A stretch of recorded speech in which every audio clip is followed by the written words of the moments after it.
मंडळी, आज आपण पाहणार आहोत शेवयाची खीर. सण असो किंवा काही गोड खाण्याची इच्छा असो, शेवयाची खीर ही सर्वात सोपी आणि चविष्ट रुचकर लागते. चला तर मग रेसिपी पाहूया. वेलची पावडर अर्धा चमचा, काजू 20, 3 बदाम, अर्धी वाटी साखर, 1 वाटी शेवया, पाऊण वाटी साजूक तूप, अर्धा चमचा चारोळ्या आणि 1 लिटर दूध.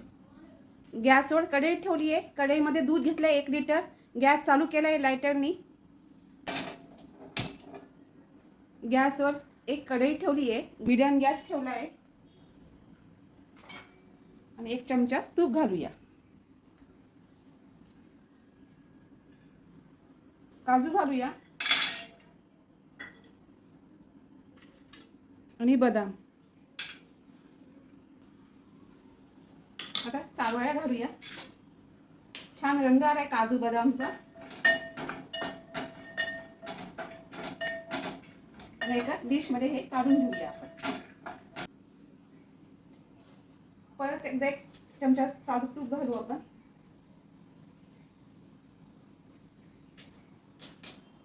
आणि ही सेवई घालूया याच्यात.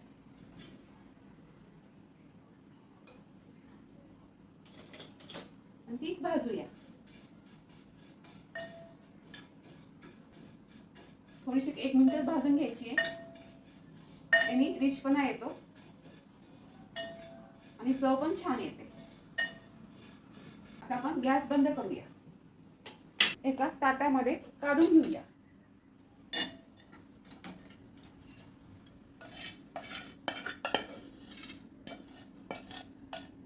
मिक्सरचं भांडं कोरडं करून घेतलं आपण. त्याच्यात 6 काजू घालूया. आता याची आपल्याला मिक्सरमधून बारीक पावडर करायची. पाहू शकता आपलं दूध छान तापलं आहे. आणि एकदा हलवून घेऊया आपण, म्हणजे खाली लागणार नाही. अशाने मधून मधून हलवत राहा. अशाने खाली चिपकणार पण नाही, लागणार पण नाही आपलं दूध. आणि ही खीर पटकन होते.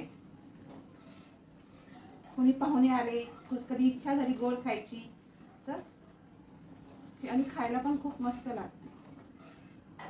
सेवई घालूया.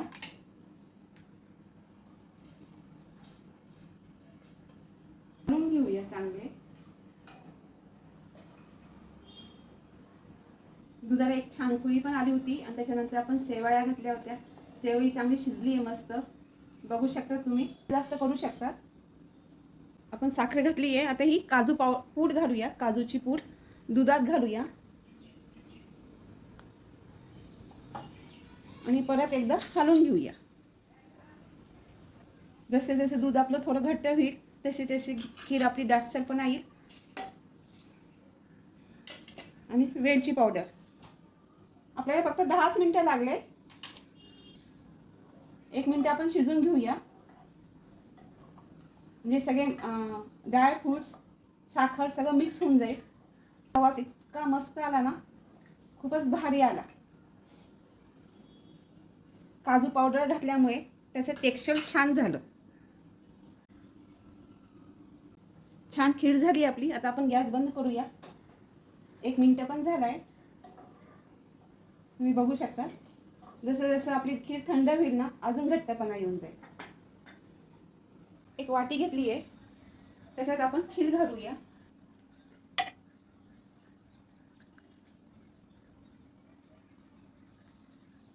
ही झाली आपली शेवयाची खीर. खायला एकदम भारी झाली आहे आणि एकदम मस्त झाली आहे. आहा. आणि वेळ पण खूप कमी लागला आहे. फक्त 10 मिनिटं लागली आपल्याला खीर बनवायला. खीर आधी गरम असताना असं वाटतं पातळ आहे, पण नंतर खीर जशी जशी थंड होईल तसं तसं आपलं घट्टपणा येऊन जाईल.